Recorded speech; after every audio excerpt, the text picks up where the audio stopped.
अस्सलाम वालेकुम नाज़रीन, 4 TV कश्मीर में आप सभी का खैर मकदम है। मैं हूं सैयद बाकर। सबसे पहले 4 TV कश्मीर की सुर्खियों पर एक नज़र।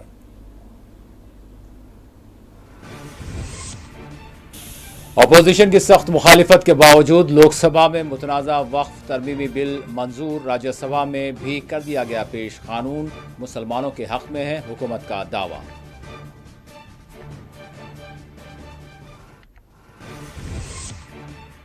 वक्फ तरमीमी कानून से समाजी तकसीम होगी। लोकसभा में NC रुकन अल्ताफ अहमद का खिताब। मुसलमानों के तई कांग्रेस और BJP दोनों बराबर हैं, इंजीनियर रशीद ने की तनकीद।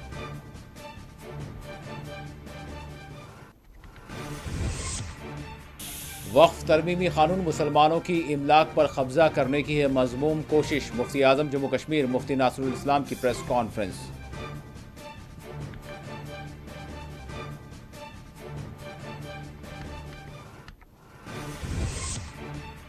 वक्फ तरमीमी बिल आइन के है खिलाफ। स्पीकर असम्बली जम्मू कश्मीर अब्दुल रहीम राठर का रद्द अमल।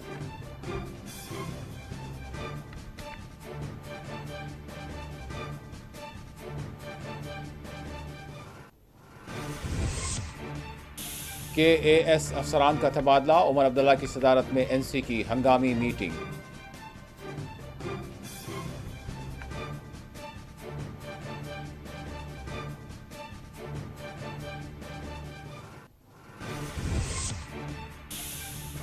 अमित शाह 6 अप्रैल को करेंगे जम्मू कश्मीर का दौरा। सिक्योरिटी के किए जा रहे हैं वसी तर बंदोबस्त।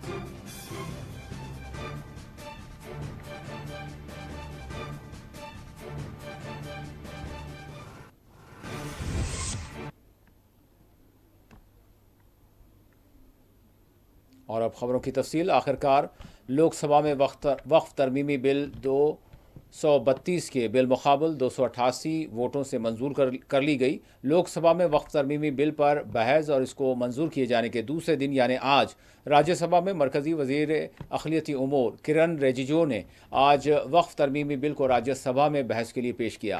किरण रिजिजू ने कहा कि वक्फ तरमीमी बिल मुसलमानों के हुकूक छीनने वाला कानून नहीं है, बल्कि ये इनके फ़ायदे के लिए है। उन्होंने कहा कि कोई भी गैर मुस्लिम वक्फ बोर्ड में मुदाखलत नहीं कर सकता। वक्फ तरमीमी बिल को पेश करते हुए किरण रिजिजू ने साल 2013 में वक्फ कानून में की जाने वाली तरामीम का भी हवाला दिया।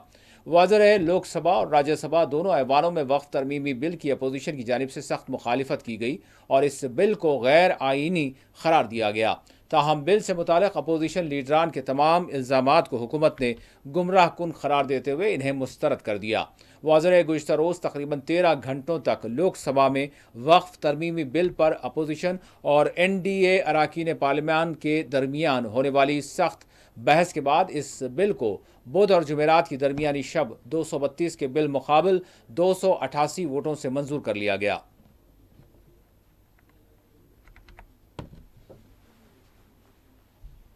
2013 में दूसरा प्रावधान जो चेंज किया था उसको हम लोगों ने क्या बदलाव किया है वो आप भी हमारा समर्थन करेंगे।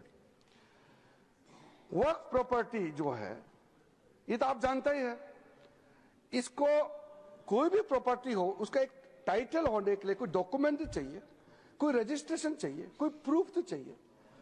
अगर वक्फ बाय यूजर के नाम में अगर हम वर्बली कह देंगे कि इतने साल पहले 500 साल पहले हमारा बाप दादा या फलाना फलाना ने ऐसा किया था, ये जमीन ये हमारा वक्फ जमीन है, तो ठीक आप क्लेम कीजिए, मगर कुछ तो दिखाना पड़ेगा सर, कुछ डॉक्यूमेंट होना पड़ेगा। तो वक्फ बाय यूजर ये जो हमने ऐसे आप आर्बिट्ररी नहीं कर सकता है। साथ साथ सेक्शन 40 में वक्फ बोर्ड किसी भी जमीन को अगर क्लेम करता है तो सीधा सीधा वक्फ बोर्ड डिक्लेयर किया जाता था, उसको हमने हटा दिया है। ये बहुत जरूरी था। अदरवाइज इसके बाद अगर आप 2013 में कितना वक्फ प्रॉपर्टी था, आज 2025 में कितना वक्फ प्रॉपर्टी का संख्या में जंप हो गया, तब आप पता चलेगा कि ये सेक्शन का कितना इसका दुरुपयोग किया गया है। लेकिन साथ साथ में हम लोग ने संरक्षण भी दिया है कि वक्फ बाय यूजर में जो वक्फ प्रॉपर्टी ऑलरेडी रजिस्टर्ड है, जो सेटल्ड केस है, हम उसको रेट्रोस्पेक्टिव जाकर के उसको हम छेड़छाड़ नहीं करेंगे।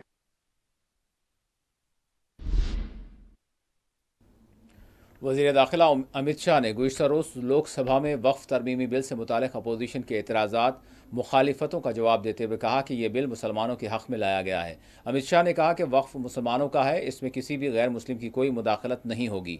उन्होंने कहा कि वक्फ बोर्ड एक निगरान और सेकुलर इदारे की हैसियत रखता है, इसका वक्फ के मजहबी उमूर में कोई यानी मुदाखलत नहीं। इस बिल के ज़रिए इस्लाहात लाई जाएंगी और गैर जो पसमानदा मुसलमानों को इनका हक़ फराहम किया जाएगा। वक्फ गरीब मुसलमानों के लिए है, ये चोरों के लिए नहीं है।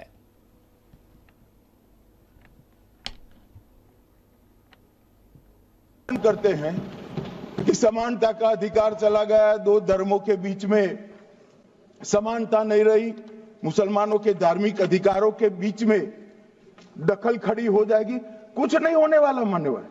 हम इसलिए कह रहे हैं कि वक्त वो ही कर सकता है जो प्रैक्टिसिंग इस्लाम को प्रैक्टिस करता होगा, क्योंकि मान्यवर इसकी उत्पत्ति ही इस्लाम के सिद्धांतों से हुई। आपके माध्यम से, इस सदन के माध्यम से देश भर के मुसलमान भाइयों बहनों को कहना चाहता हूं, आपके वक्फ में एक भी नॉन मुस्लिम नहीं आएगा। ये एक्ट में ऐसा कोई प्रावधान नहीं। मगर जो वक्फ बोर्ड है और वक्फ परिषद है, उसका काम क्या है? वक्फ की संपत्तियां मान्यवर बेच खाने वाले लोगों को पकड़कर इसके बाहर निकालने का। वक्फ के नाम पर औने पौने दाम में संपत्तियों को 100 साल तक किराए पे देने वाले लोगों को पकड़ना है। वक्फ का जो पैसा होता है, इनकम जो गिरती जा रही है, जिसके माध्यम से माइनॉरिटी का विकास करना है, माइनॉरिटी को आगे बढ़ाना है, इस्लाम धर्म की सारी धार्मिक संस्थाओं को पुख्ता करना है। ये पैसा जो चोरी होता है ना, उसको पकड़ने का काम वक्फ बोर्ड वक्फ परिषद करे। भाई ये पैसा जो है देश के गरीब मुसलमान का है, ये गन्ना सोटों की चोरी के लिए नहीं, ये इसको रोकने के लिए। और इनके जो ठेकेदार बैठे हैं मान्यवर, ये यहां गरज गरज कर बोलते हैं, खुद तो समझे बगैर बोलते हैं, कुछ समझ कर बोलते हैं। उनको लगता है कि इससे हम जीत जाएंगे। मान्यवर, कर्नाटक में दत्तापीठ के मंदिर पर क्लेम किया। एनसी रुकने पार्लियामेंट अल्ताफ अहमद ने वक्फ तरमीमी बिल की पार्टी की जानिब से सख्त मुखालिफत करते हुए कहा कि इस बिल के नतीजे समाज तकसीम होगा। हमारा मुल्क हिंदुस्तान सारी दुनिया में अपनी सेकुलर साख रखता है, लेकिन इस बिल के नतीजे हमारे सेकुलर मौक़िफ़ पर एक सवालिया निशान लगेगा।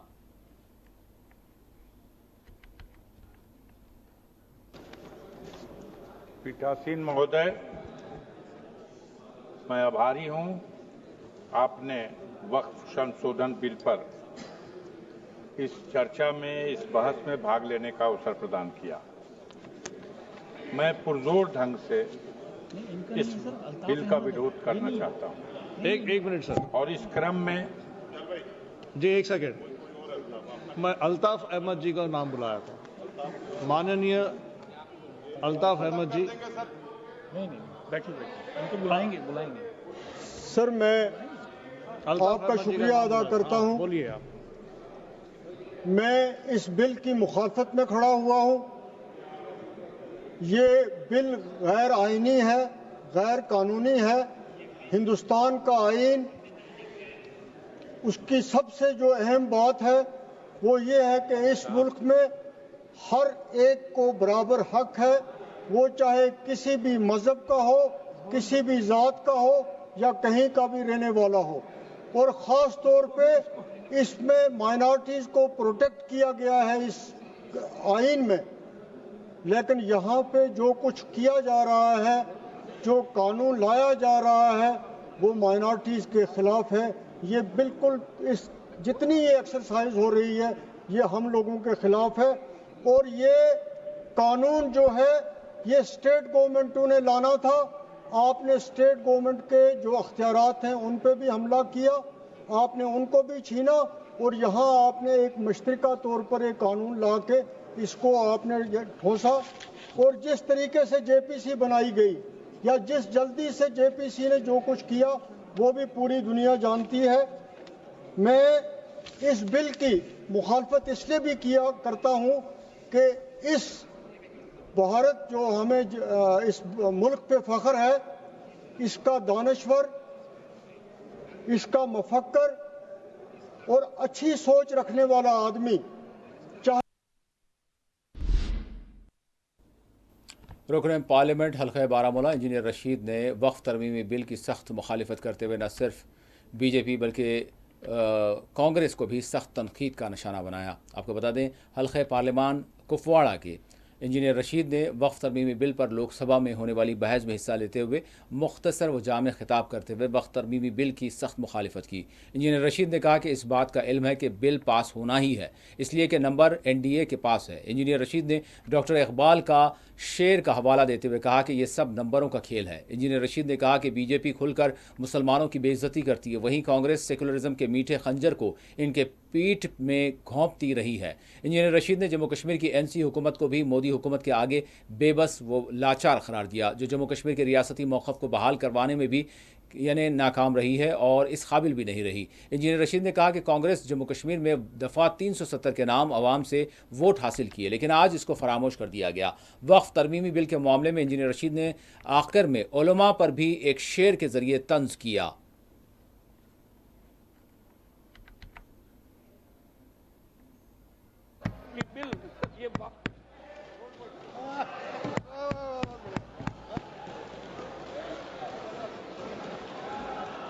शुक्रिया स्पीकर साहब। सर आपका बहुत बहुत शुक्रिया। आपको सर मालूम है कि मैं किस तरह आग के दरिया से कूद कर यहाँ तक आया हूँ। उम्मीद है कि आप मुझे 5-7 मिनट मेहरबानी करके दे देंगे। मेरी गुजारिश ये है, ये तो मालूम है कि बिल पास होनी ही है क्योंकि नंबर्स इनके पास हैं। नंबर गेम में नंबर उस साइड है। अल्लामा इकबाल ने इसीलिए कहा है,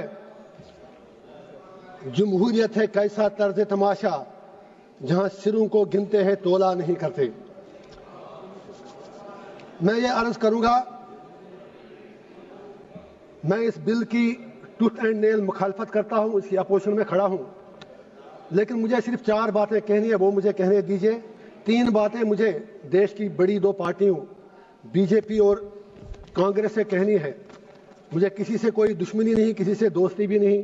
मुझे दुश्मनों ने भी मारा, दोस्तों ने भी मारा, मैं यही कहूंगा। और चौथी बात मुझे हिंदुस्तान के मुसलमानों से कहनी है, अगर आप इजाजत दें, देश के मुसलमानों से कहनी है। Congress with due respect, BJP से हमें दुनिया को पता है कि बीजेपी खुलकर मुसलमानों को अपनी औकात याद दिलाती है। यह सच्चाई है, इसमें कोई दो राय है नहीं। लेकिन जहां तक कांग्रेस का ताल्लुक है, यह सेक्युलरिज्म के मीठे रस में खंजर डालकर मुसलमानों के पीठ के पीछे डूबते हैं, यह भी सच्चाई है। नहीं, आप ताली मत बजाएं मेरे लिए प्लीज। आप मुझे लेबल लगेगा, अभी तो आप नाराज होंगे, मैं कुछ और कहूंगा। Please wait for a minute. तो मेरी सर ये गुजारिश है, 3 बातें मैं याद दिला दूंगा। अक्सर औकात बाबरी मस्जिद का जिक्र होता है, राम मंदिर का जिक्र होता है। I am not on merits, I just want to remind Congress and BJP something, specially Congress, क्योंकि मुसलमानों का ज्यादा ठेका तो इन्होंने ही लिया है।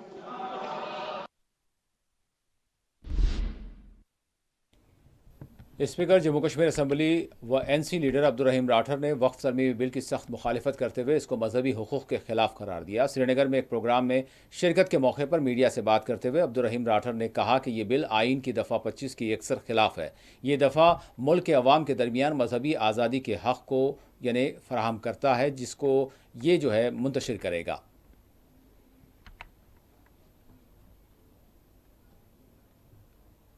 मैं समझता हूँ ये राइट टू रिलीजन जो इंडियन कॉन्स्टिट्यूशन के आर्टिकल 25 में गारंटी किया गई है, उसकी वायलेशन है। ये मुस्लिम पुरसलाम बेजा मुदाखलत है, मैं यही समझता हूँ। हमने इसकी मुखालफत की है पार्लियामेंट में, हमारे मेंबरान ने वहाँ इसकी मुखालफत की है, लिहाजा हमारा स्टैंड तो वाज़ेह है इसके बारे में। जो पार्लियामेंट मेंबरों ने कहा वो तो आपके सामने है, उनका स्टेटमेंट। उसका मतलब है कि इसके साथ पूरी कम्युनिटी जो है इसके साथ नहीं है। कहा जाता है कि ये मुस्लिम कम्युनिटी के हक में ये कानून बनाया गया है, लेकिन मुस्लिम कम्युनिटी इसके खिलाफ है। तो क्या फ़ायदा उस कानून का? जिन लोगों के लिए आप बना रहे हैं वो इसका विरोध कर रहे हैं, तो फ़ायदा क्या है वो कानून बनाना? चेयरपर्सन उसी पार्टी से ताल्लुक रखती है जिस पार्टी ने ये कानून बनाया, उससे आप क्या तवक्का रखेंगे? वो तो यही बात कहेगी। अच्छी बात नहीं है। मैं यही कहूंगा कि इसके अच्छे असरात नहीं होंगे। मैं समझता हूँ ये राइट टू रिलीजन जो इंडियन कॉन्स्टिट्यूशन के आर्टिकल 25 में गारंटी किया गया है, उसकी वायलेशन है। ये मुस्लिम पुरसलाम बेजा मुदाखलत है। मैं यही समझता हूँ। हमने इसकी मुखालफत की है पार्लियामेंट में, हमारे मेंबरान ने वहाँ इसकी मुखालफत की है, लिहाजा हमारा स्टैंड तो वाज़ेह है इसके बारे में। जो पार्लियामेंट मेंबरों ने कहा वो तो आपके सामने है उनका स्टेटमेंट। उसका मतलब है कि इसके साथ पूरी कम्युनिटी जो है इसके साथ नहीं है। कहा जाता है कि ये मुस्लिम कम्युनिटी के हक में ये कानून बनाया गया है, लेकिन मुस्लिम कम्युनिटी इसके खिलाफ है। तो क्या फ़ायदा उस कानून का?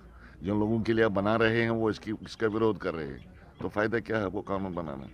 चेयरपर्सन उसी पार्टी से ताल्लुक रखती है जिस पार्टी ने ये कानून बनाया, उससे आप क्या तवक्का रखेंगे? वो तो यही बात कहेगी।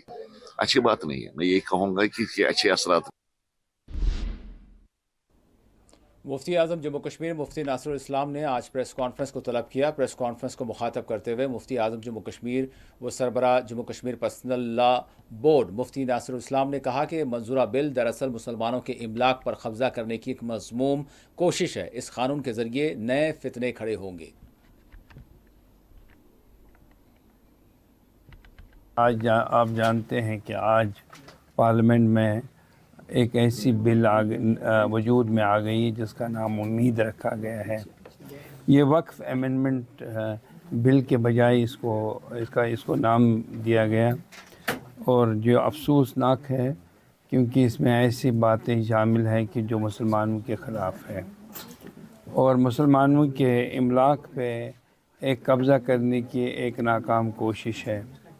बल्कि अब मसला ये होगा कि इसमें मसाइल पैदा होंगे, मंदिर और मस्जिद के झगड़े पैदा होंगे, और जो कलेक्टर्स होंगे उनको वाफिर इख्तियारात दिए जाएंगे और जो वो चाहें वो कर सकते हैं। और दरअसल बात ये है कि ये is the start of war against Muslims. ये मुसलमानों के ख़िलाफ़ शुरुआत है जंग की। बल्कि मैं ये कहूँगा they want to unfurl the banner of revolt against Muslims and deprive them from the basic rights। ये है, ये डिफेम और डिवाइड करने का भी एक ज़रिया है, जो माइनॉरिटी को डाइल्यूट करने का एक तरीका है, और ये अटैक है on the basic structure of constitution जो बहुत अहम है।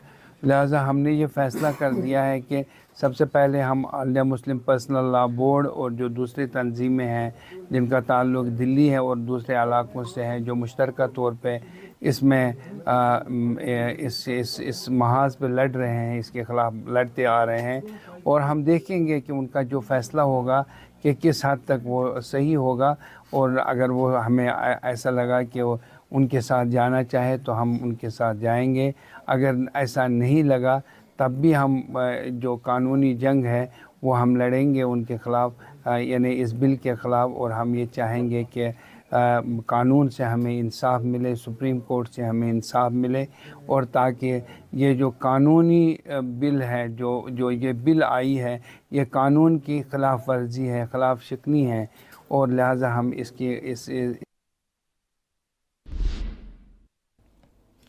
वज़ीर आला जम्मू कश्मीर उमर अब्दुल्ला कल यानी जुमा के रोज़ एक खुसूसी इजलास उन्होंने तलब किया है।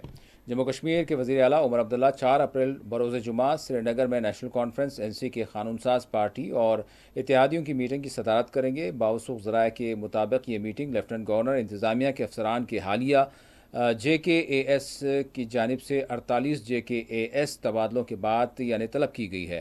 पीर के रोज़ LG इंतज़ामिया ने 48 JKAS अफसरान के तबादले अमल में लाए थे, जिसके हवाले से इस मीटिंग को तलब किया गया है। ताहम इस मीटिंग से मुताल्लिक़ मज़ीद तफसीलात का इंतज़ार है।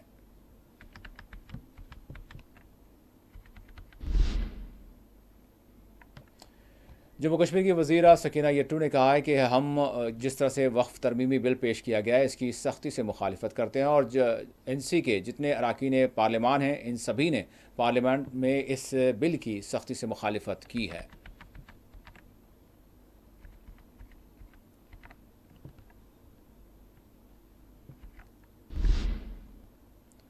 अमित शाह 6 अप्रैल को जम्मू कश्मीर का दौरा करेंगे। अपने दौरे के दौरान अमित शाह न सिर्फ जम्मू कश्मीर के अंदरूनी सूरत हाल का जायज़ा लेंगे बल्कि सरहदी सूरत हाल का भी जायज़ा लेंगे। आला सिक्योरिटी अहदेदारों से इनकी खास मुलाकात होगी और सलामती उमूर से मुताल्लिक़ वो मुआयना करेंगे।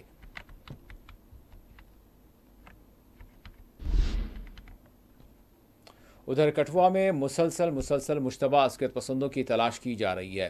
कठुआ के जंगलात, न सिर्फ जंगलात बल्कि दीगर जो इलाके हैं वहाँ पर भी सख्त सिक्योरिटी देखी जा रही है।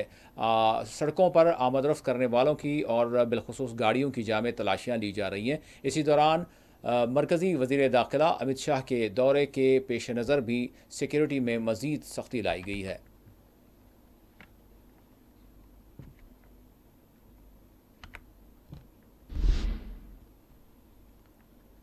अवामी इत्तेहाद पार्टी की जानिब से आज एक प्रेस कॉन्फ्रेंस तलब की गई, जिसको मुखातब करते हुए वक्फ तरमीमी बिल की सख्त मुखालिफत की गई।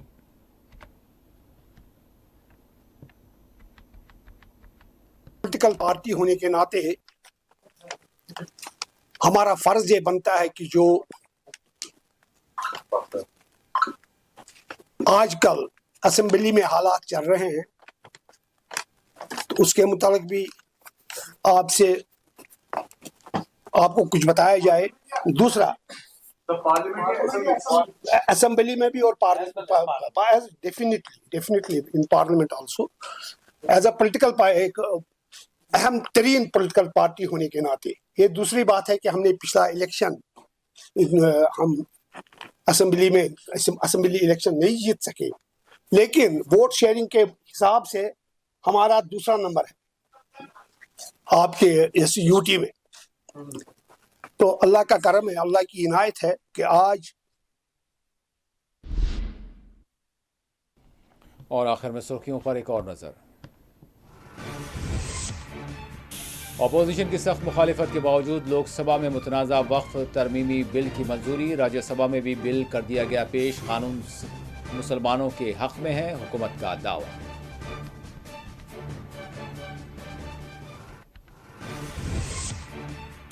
वक्फ तरमीमी कानून से समाजी तकसीम होगी। लोकसभा में एनसी रुकन अल्ताफ अहमद का खिताब। मुसलमानों के तई कांग्रेस और बीजेपी दोनों बराबर हैं। इंजीनियर रशीद का रद्द-ए-अमल।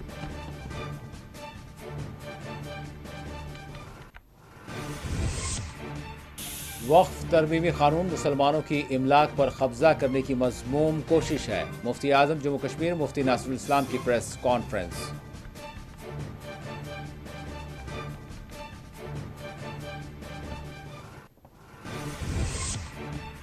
वक्फ तरमीमी बिल आइन के खिलाफ है। स्पीकर असम्बली जम्मू कश्मीर अब्दुल रहीम राठर का रद्द-ए-अमल।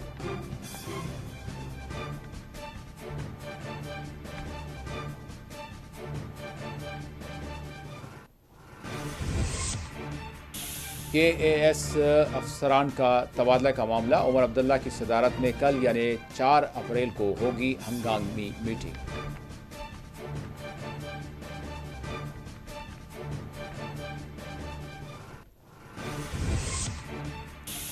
अमित शाह 6 अप्रैल को करेंगे जम्मू कश्मीर का दौरा। सिक्योरिटी के किए जा रहे हैं वसीतर बंदोबस्त।